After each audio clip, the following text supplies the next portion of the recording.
Hai, namaku Joni. Aku seorang perokok. Yuk dengerin aku cerita. Aku sudah 3 tahun merokok.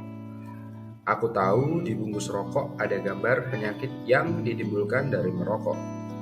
Aku pun sudah diingatkan istri dan anakku untuk tidak merokok.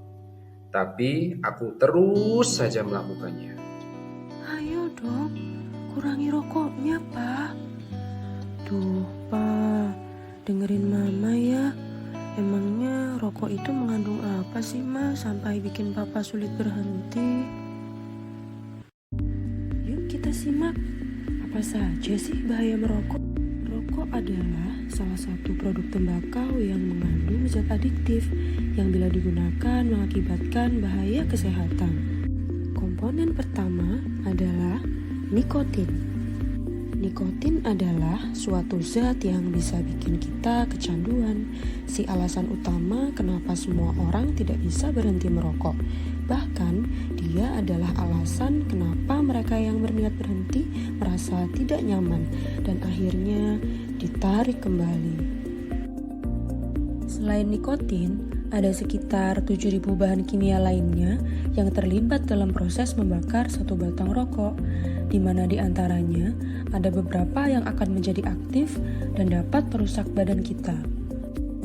Terlebih lagi, terdapat lebih dari 60 bahan kimia di antaranya yang diketahui dapat menyebabkan kanker.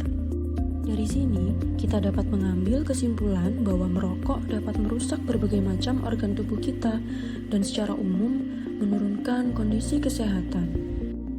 Komponen berikutnya adalah tar, suatu nama yang diberikan untuk partikel-partikel yang terkandung di dalam rokok. Partikel-partikel ini berisi zat-zat yang dapat menyebabkan kanker, seperti karsinogen.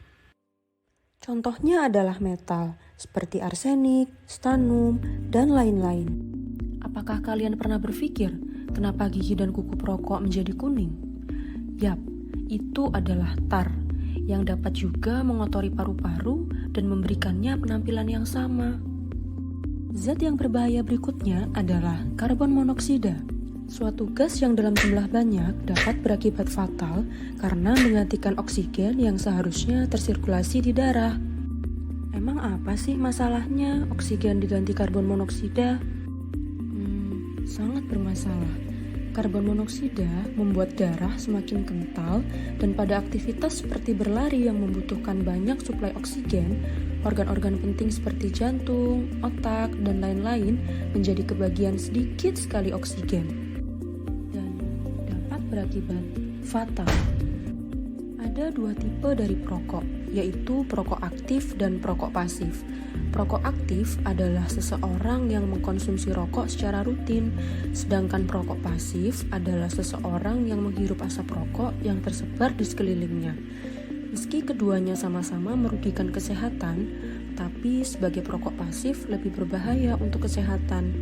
Hal ini dikarenakan seseorang yang merokok hanya sebagian kecil saja asap yang masuk ke tubuh dan paru-paru, sementara asap sisanya yang dihembuskan terbang ke udara dan bisa secara langsung terhirup oleh orang lain selaku perokok pasif. Menurut WHO, sekitar 1,2 juta manusia meninggal setiap tahunnya akibat asap rokok walaupun tidak merokok. Perokok berisiko lebih tinggi terkena penyakit kardiovaskular, seperti penyakit jantung dan stroke. Bahaya merokok lainnya yaitu penyakit paru-paru. Bahan-bahan kimia pada rokok berpotensi merusak sel paru-paru yang kemudian bisa berubah menjadi sel kanker. Racun pada rokok bisa menimbulkan kerapuhan pada tulang. Oleh karena itu, perokok lebih berisiko mengalami tulang rapuh atau osteoporosis. Merokok bisa mengganggu sistem reproduksi dan kesuburan pada pria dan mengurangi produksi sperma. Sementara pada wanita, merokok dapat mengurangi tingkat kesuburan. Agar bahaya merokok tidak menghampiri, kita sebaiknya tidak merokok atau mulai mencoba untuk berhenti merokok. Berikut ini tips berhenti merokok yang bisa kita terapkan. Yang pertama, kuatkan niat, bulatkan tekad. Yang kedua, minta bantuan kerabat dan keluarga. Kemudian mengatur target waktu kapan Anda akan berhenti merokok. Yang keempat, mencari kesibukan lain. Kemudian banyak minum air putih. Kemudian yang keenam, menjauhi lingkungan para perokok. Dan yang terakhir, tetap berpikir positif.